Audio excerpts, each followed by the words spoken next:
할렐루야. 오늘도 우리 주님 안에서 새 힘을 얻는 귀한 은혜의 시간이 되기를 주님의 이름으로 축원합니다. 오늘 예수님께 미래를 걸어라 라는 제목으로 말씀을 전할 때 우리에게 또한 깨닫는 은총이 있기를 주님의 이름으로 축원합니다. 제가 아들과 함께 그 어쩌다 어른이라는 이 프로를 보게 됐는데, 거기에 아이작 뉴턴이 이 발견하게 된 놀라운 이론이 있었는데, F는 ma다 이런 이론이에요. 그런데 세계적으로 물리학에서 아주 기본이 되고 기초가 되는 이 놀라운 이론을 아이작 뉴턴이 발견하게 될 때가 언제였냐면, 그가 영국 런던에 고향으로 이제 전쟁 때문에 돌아가게 됐는데, 런던은 이미 패스트가 번져가지고 수많은 사람들이 죽어가고 있었대요. 그래가지고 아이작 뉴턴이 런던에 갔는데 아무런 일도 못하고 꼼짝없이 갇혀 지낼 수밖에 없었는데, 답답하고 가장 고통스러운 그 시간에 F는 ma라는 모든 물리학의 기초가 되는 이 엄청난 이론을 그가 발견하게 됐다, 이런 얘기를 하더라고요.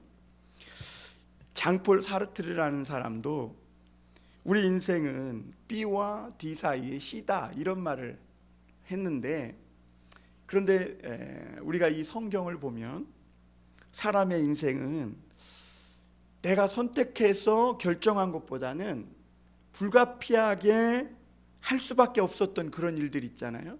그런 일들이 오히려 내 인생에 훨씬 더 유익한 점이 많았던 것을 기억하게 됩니다. 여러분, 모차르트나 베토벤 이런 사람들도 사실은 자기가 무언가 계획해서 막 놀라운 곡을 쓴 것도 있겠지만, 사실은 할 수 없이 불가피하게 어려운 상황 때문에 그렇게 놓였을 때 그가 세상을 감동케 하는 어마어마한 곡들을 써낸 것들을 보게 됩니다. 사람들은 50이 넘으면 끝이 보인다고 하는데, 그래서 사람들은 자기가 이 세상을 살고 나면 사람들이 나를 어떻게 평가할 건지, 또 나는 인생을 무엇을 남기고 갈 것인지, 그런 자신의 인생에 대해 고민하게 된다고 하죠.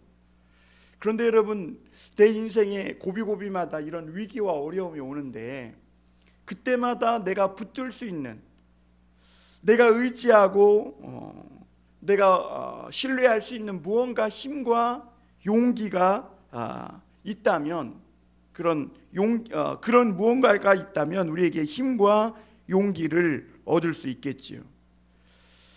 우리 인생이 풀과 꽃처럼 때가 되면 사그라들고 언제 있었냐는 듯이 사라져 버리는 순간이 누구에게나 언제든지 올 수 있습니다. 그런데 여러분, 우리가 그런 순간, 어려운 순간이 내게 닥쳐왔을 때는 이미 무언가를 준비한다는 건 늦어요. 왜냐하면 사람이 이렇게 삶에도 속도가 있어요. 그런데 이 어려움이 닥쳐왔을 때 갑자기 내 삶의 속도를 바꾼다는 것은 어렵기 때문에, 무언가 내가 아직 여유가 있고 뭔가 준비를 할 수 있을 때, 그때 내가 지금부터 준비해 놓아야 정작 위기가 닥쳐왔을 때 그 고비를 잘 넘기고 아름다운 삶을 살아갈 수가 있는 것입니다. 여러분, 오늘 저와 여러분들에게는 내가 예상치 못한 내 인생에 위기가 왔을 때 나를 붙들어 줄 무언가가 있느냐 하는 것이죠. 여러분, 오늘 우리가 말씀을 통해서 내 인생의 힘과 용기가 되어줄, 내 미래에 내가 알지 못하는 위기 속에서도 나를 지켜주고 보호해 줄 수 있는 예수님을 진심으로 발견할 수 있는 저와 여러분이 되기를 주님의 이름으로 축원합니다. 첫 번째 우리가 생각해 볼 것은 우리 모든 미래가 예수님께 달려 있다는 겁니다. 우리 미래에 대한 많은 계획을 세우며 살아갑니다.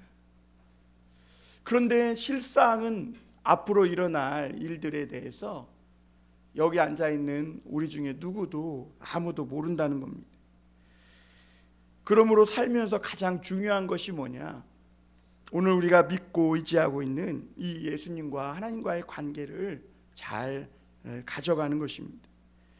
오늘 1절 2절을 말씀을 한번 먼저 보겠습니다. 예수께서 이 말씀을 마치시고 제자들에게 이르시되 너희가 아는 바와 같이 이틀이 지나면 유월절이라 인자가 십자가에 못 박히기 위하여 팔리리라 하시니라. 여러분, 여기서 이 말씀을 마치시고는 뭐예요? 마지막 때에 세상에 어떠한 일이 있을 것인지에 대해서 주님은 얼마 전까지 계속 비유로 말씀을 하셨죠. 그리고 오늘 예수님은 그 말씀을 끝낸 후에 이틀 뒤에 일어날 일에 대해서 오늘 말씀하고 계십니다. 우리는 미래에 대해 계획을 세우지만 그 미래에 일어날 일을 아무도 모릅니다. 그러나 오늘 주님은 이틀 지난 후에 어떠한 일이 있을 것인지에 대해서 얘기를 하는데, 예수님의 제자들은요, 이 당시 유월절이 되면 뭔가 큰 기대를 좀 하고 있었습니다. 왜냐하면 자기네들은 그동안 모든 것을 버리고 주님을 따랐기 때문에 이틀이 지나서 유월절이 되면 이제 이 예루살렘에 많은 사람이 모일 것이고, 그리고 예수님의 인기는 지금 점점 더 높아져 가고 있다는 거예요. 그러니까 예수님은 분명히 이번 유월절에 무언가 혁명적인 일을 해가지고 반드시 무슨 일을 일으키실 것이다.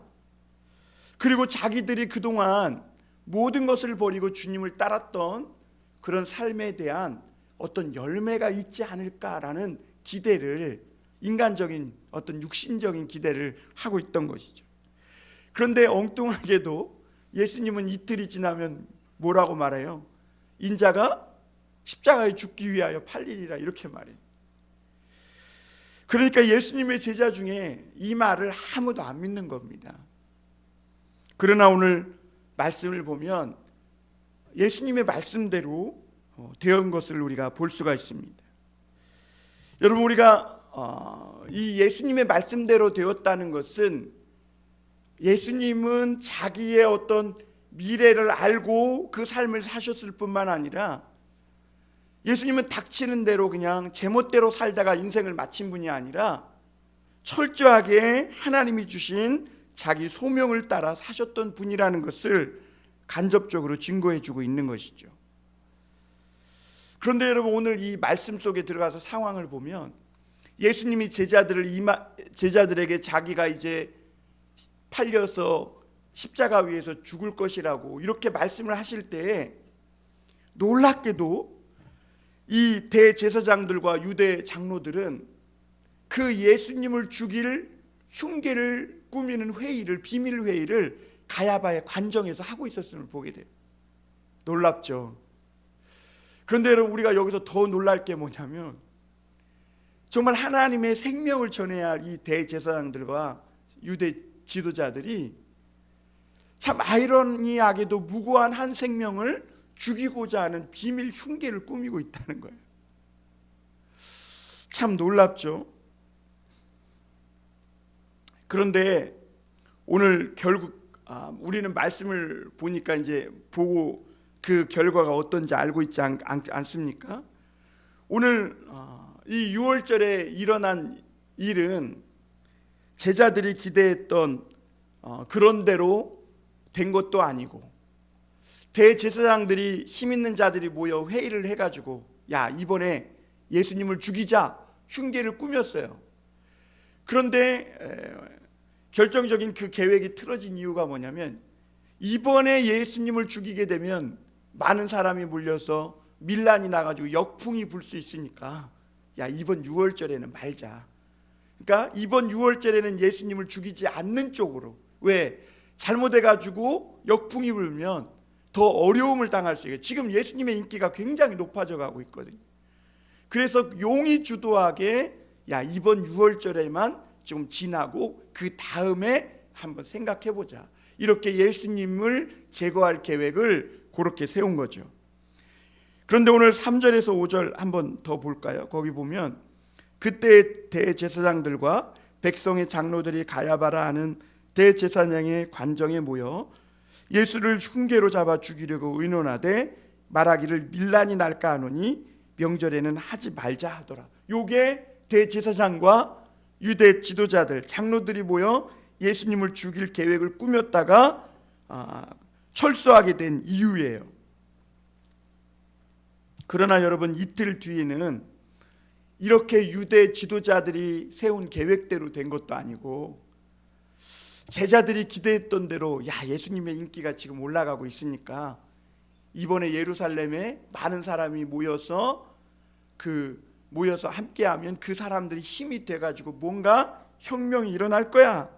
그러면 그때 우리가 아버지도 버리고 그물도 버리고 예수님을 쫓았던 그런 내 인생에 어떤 열매를 맺을 거야라는 그런 기대대로 된 것도 아니에요. 결국 이틀 뒤에 일은 누구 말씀대로 되냐면 예수님 말씀대로 되었음을 보게 됩니다.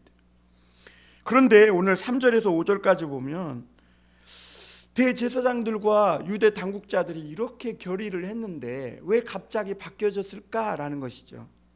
오늘 그 이유가 14절에 보면 그때 12 중에 하나인 가룟 유다라 하는 자가 대제사장들에게 가서 말하되 내가 예수를 너희에게 넘겨주리니 얼마를 주려느냐 하니 그들이 은 30을 달아주거늘, 이렇게 말합니다.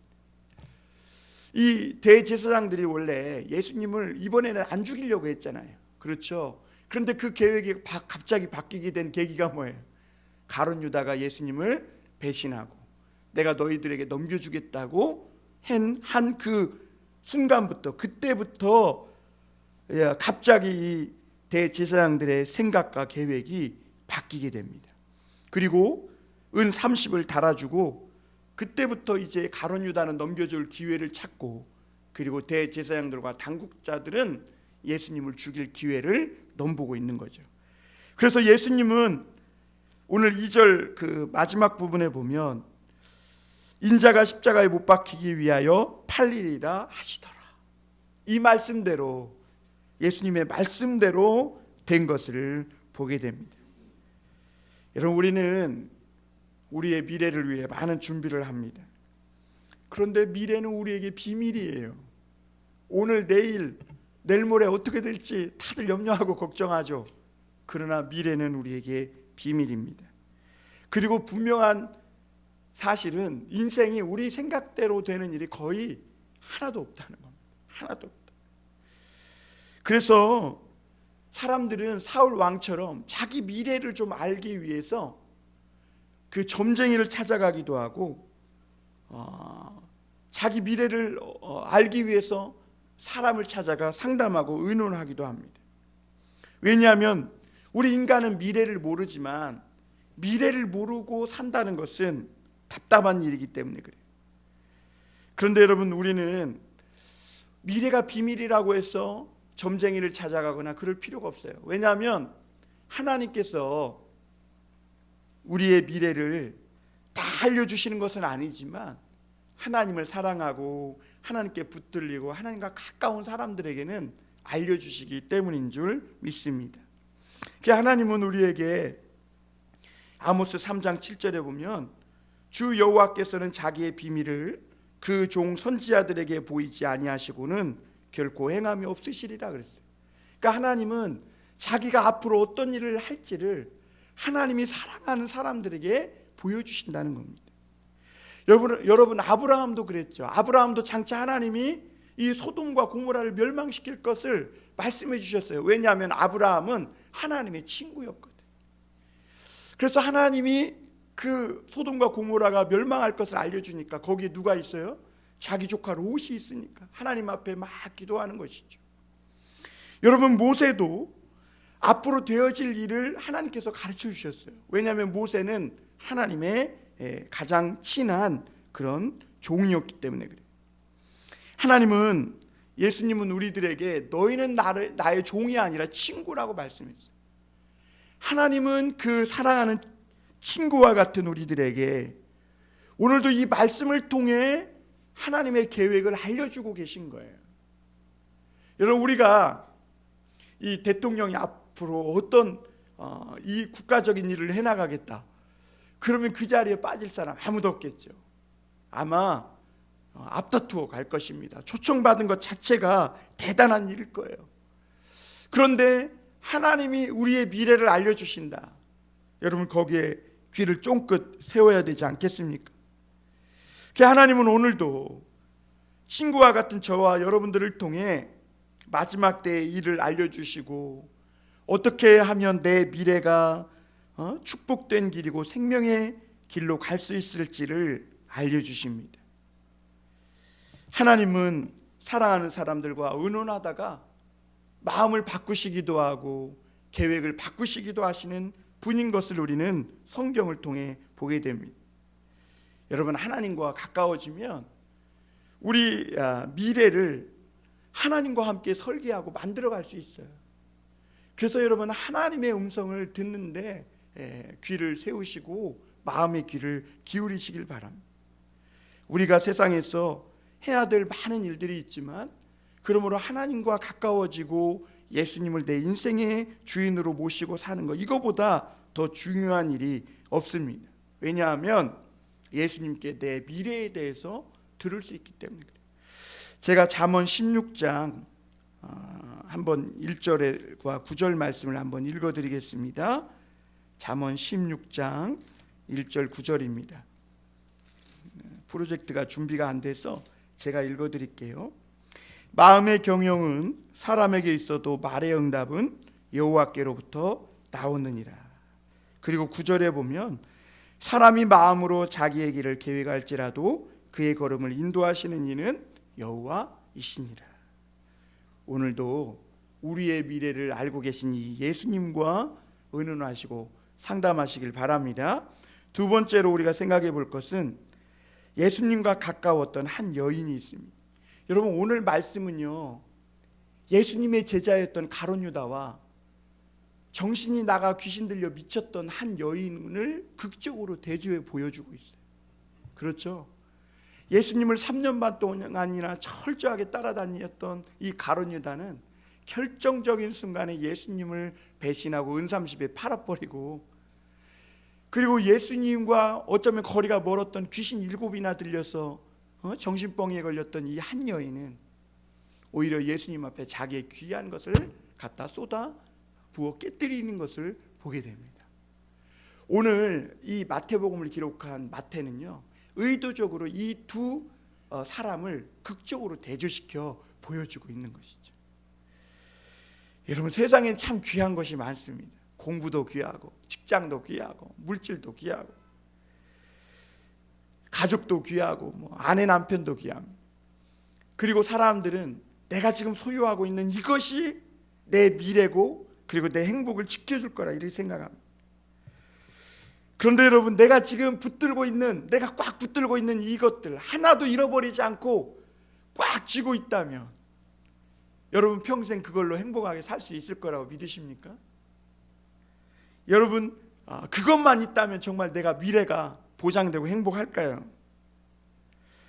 사람들은 되게 충분히 가졌어도 늘 부족하다고 생각합니다.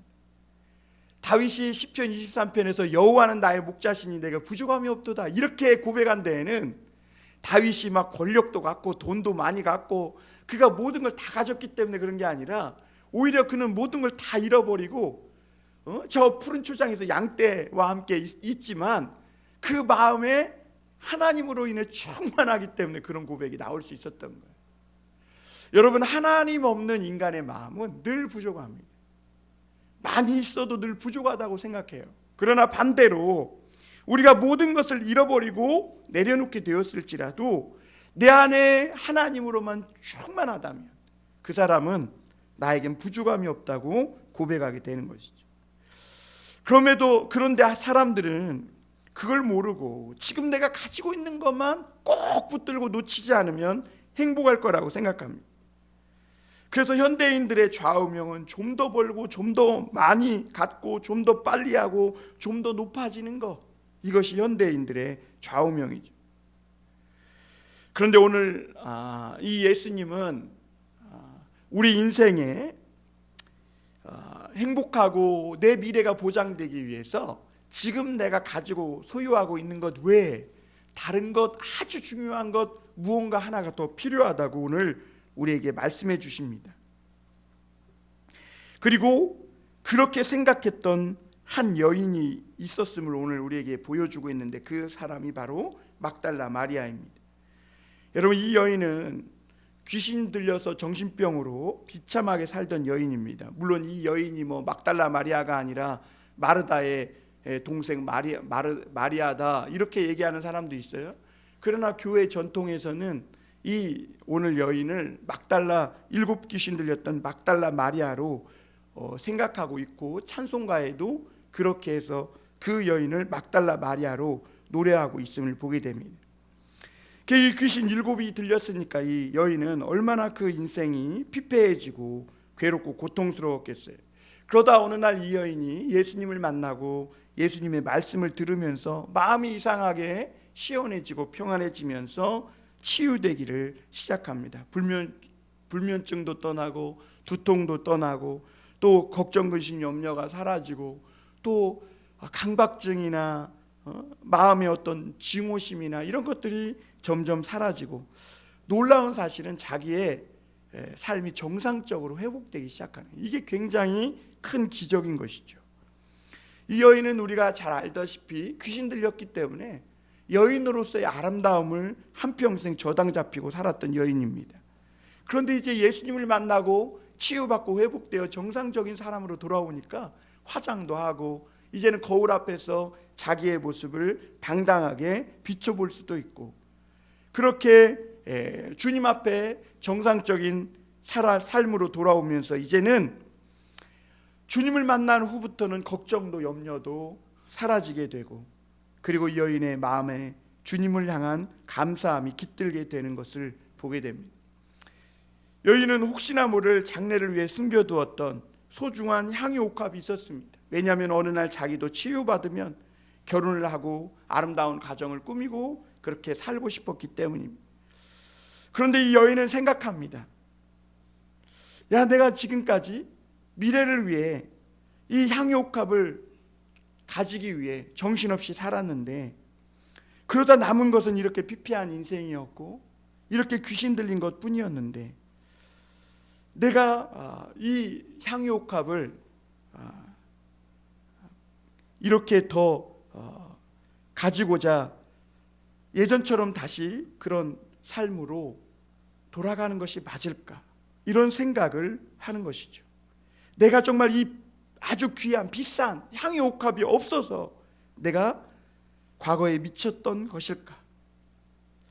그리고 이 향유 옥합이 내가 가지고 있었지만 이것이 내 인생, 내 미래를 지켜주지 못했다는 것이죠. 그러나 지금 이 여인은 예수님을 만났고 과거의 모든 괴로움과 고통에서 벗어났고 지금 너무 자유하고, 부족한 건 많은 것 같지만 부족한 것 없이 참 만족된 삶을 살고 있는 것이죠. 그 예수님이 이토록 내 인생을 바꿔줬는데 또다시 내가 이 향유 옥합, 세상이 막 소중하다고 말하고 있는 이것을 가지기 위해서 내가 정신없이 살다가 미쳐버릴 수 있겠느냐 하는 것이죠.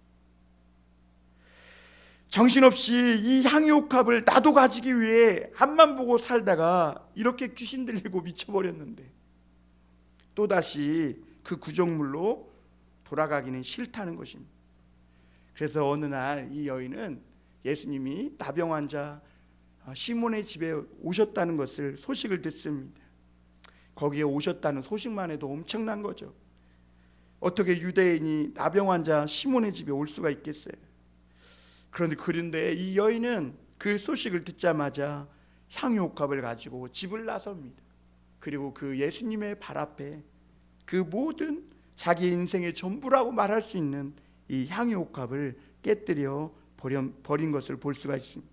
우리 6절 7절 한번 보겠습니다. 예수께서 베다니 나병 환자 시몬의 집에 계실 때 한 여자가 매우 귀한 향유 한 옥합을 가지고 나와서 식사하시는 예수의 머리에 부으니. 여러분, 우리도 이 여인처럼 예수님을 믿고 많이 변한 줄 믿습니다.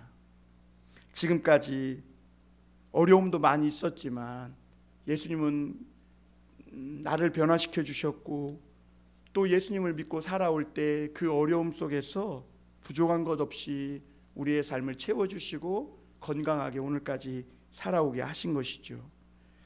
그런데 우리는 또 생각하기를 이 여인과 반대로 생각합니다. 내 미래가 더 행복하고 더 보장되기 위해서 우리는 예수님을 만났고 변화됐고 정말 정상적인 그런 아름다운 삶으로 돌아왔음에도 불구하고 또 과거에 나를 미치게 만들었던 이 향유옥합을 가지고자 해. 여러분, 이게 불신앙이에요. 그게 불신앙. 여러분, 우리가 예수님을 믿기 전에 얼마나 제멋대로 살았습니까? 못된 일 다 하며 살았잖아요. 나쁜 생각 다 하고 음담패설하고. 그런데 예수님을 만나서 이제 이렇게 인간다운 인간이 되었고 하나님 앞에 나와서 되지도 않는 설교 같지만 하나님 앞에 1시간이나 앉아서 말씀 듣는 그 인내할 줄 알고 그렇게 사람다운 모습으로 하나님 앞에 와서 예배하며 앉아있지 않습니까? 그렇게 우리가 변했는데 이렇게 대단히 변한 삶은 아주 가볍게 여기고 정말 앞으로 더 보장받고 내 미래를 화려하게 만들기 위해 이 향유옥합을 다 제껴놓고 그 향유옥합을 갖기를 막 욕심부린다. 오늘 예수님은 그것이 최고의 불신앙이라고 가르쳐주고 있어요. 왜 유다가 예수님을 배신합니까? 왜 반면에 미쳤던 여인은 자기의 향유옥합을 예수님께 깨뜨립니까? 여러분, 불신앙이 무엇입니까? 지금 내가 예수님을 믿고 이렇게 변화된 것, 이게 엄청난 건데 그거를 아주 등한히 여기고 가볍게 여기는, 이거보다 사실 더 소중한 것이 없는데. 그리고 요즘은 교인들도 그렇게 살아가니까 미쳐갑니다. 예수님을 믿고 지금까지 한국교회 성도로 살아왔다면 자기들의 미래가 지금 질병과 전쟁과 경제적 위기 속에서 아무리 어려워도 예수님께서 자기의 미래를 어떻게 인도해 주실 거라는 믿음의 해안이 있어야 믿음이죠. 그런데 많은 성도들은 그러한 믿음의 해안을 다 버린 채 오늘날 실망하며 살아가는 것들을 보게 되면 마음이 안타깝기가 그지없음을 보게 됩니다. 사랑하는 성도 여러분, 우리는 예수님을 믿는 순간 새로운 존재가 되었습니다. 하나님의 사자고 천사예요.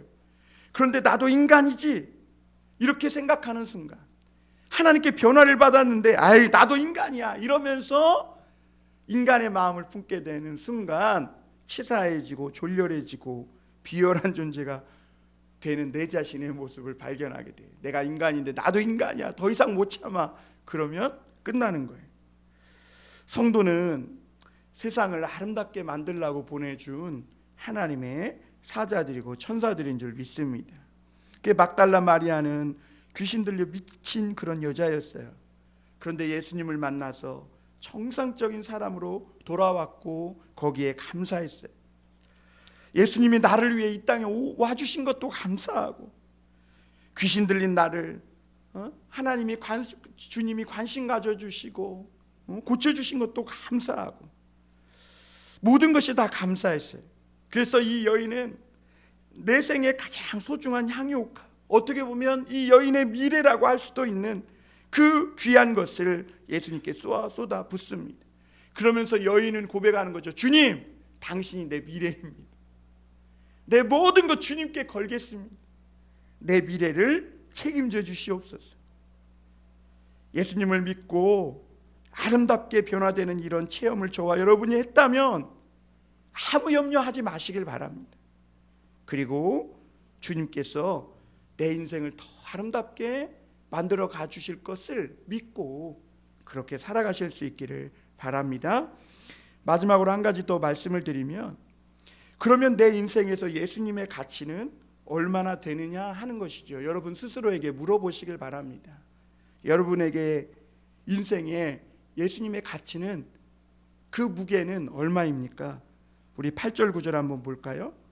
제자들이 보고 분개하여 이르되 무슨 의도로 이것을 허비하느냐, 이것을 비싼 값에 팔아 가난한 자들에게 줄 수 있었겠도다 하거늘. 마리아가 이 값비싼 향유를 예수님의 머리에 다 쏟아붓자 이 제자들이 어떻게 했어요? 분개했다 그랬어요. 분노하고 막 개탄한 겁니다. 저는 분노만 한 줄 알았더니 개탄까지 한 것 같아요. 그래서 성경은 분개했다 그래요. 어떻게 이 값비싼 것을 그렇게 쉽게 허비할 수 있느냐는 거죠. 그러니까 이 제자들은 예수님과 이 여인이 쏟아부은 향유옥합 둘을 놓고 저울질하는데 이 예수님보다 향유옥합이 훨씬 더 가치 있다고 생각하는 거예요. 예수님은 이런 값비싼 화장품, 이런 값비싼 향유 그냥 안 발라도 되고 그냥 싸구려 다이얼 비누 그냥 바르고 그거 써도 되는 분이고, 훨씬 더 이 향유옥합이 값비싸다고 가치 있다고 제자들은 그렇게 생각한 거예요. 그러나 여인에게는 달라요. 여인에게는 자기의 인생과 미래이기도 한 이 향유옥합보다 예수님이 훨씬 더 귀해요. 왜냐하면 예수님이 자기 귀신 들렸던 그 인생에서 건져주셨기 때문에 그래요. 그런데 이 제자들은 예수님의 가치보다 이 향유옥합에 더 가치 있게 여기다 보니까 이 여인이 예수님께 이 향유옥합을 묻자 이 여인이 도로 미쳤나 이런 생각이 든 것이죠. 정신이 돌아온 줄 알았는데 저 귀한 것을 저걸 가난한 걸 팔아서 가난한 자들을 도와주지 이런 생각을 하게 된 겁니다. 그런데 우리가 이런 말씀들을 보면 여인이 일시적인 감정으로 이렇게 했을 수도 있겠다 이런 생각도 들고, 사실 그 제자들은 예수님을 쫓아다니면서 얼마나 어려운 중에 복음 전하고 있어요. 여우도 굴이 있고 뭐 참새도 집이 있지만 예수님은 머리 둘 곳이 없다 그랬잖아요. 그게 막 오병이어의 기적을 통해서 하루하루 간신히 먹고 사는 그런 어려움 속에서 제자들은 복음 전하고 있는데 이 여인이 제자들을 생각지 않은 처사다 이렇게 충분히 생각할 수 있습니다. 그런데 예수님께 이 여인에게 이 예수님은 그 어떤 것보다 비교할 수 없는 훨씬 더 아름다운 분이셨고, 실제로 예수님은 우리에게 그 어떤 것보다 비교할 수 없는 그런 가치 있고 귀하신 예수님이신 줄 믿습니다. 예수님의 피 한 방울은 그 어떤 것 향유옥합 억만 배럴보다 바꿀 수 없는 귀한 피입니다. 그래서 예수님 오늘 이 여인에게 가만두고 괴롭게 하지 말라는 거예요. 저 여인이 내게 좋은 일을 했다는 것입니다. 여러분, 예수님의 몸과 피는 여인이 쏟아부은 이 향유옥합 수천 개보다 오늘 저와 여러분에게 귀하다고 생각되어지는 그 어떤 것보다 훨씬 더 고귀한 분이신 줄 믿으시길 바랍니다. 12절 13절 한번 볼까요? 이 여자가 내 몸에 이 향유를 부은 것은 내 장례를 위함이라. 내가 진실로 너희에게 이르노니 온 천하에 어디서든지 이 복음이 전파되는 곳에서는 이 여자가 행한 일도 말하여 그를 기억하리라 하시니라. 여러분, 예수님은 이미 지금 자신의 장례를 준비하고 계신 것이죠.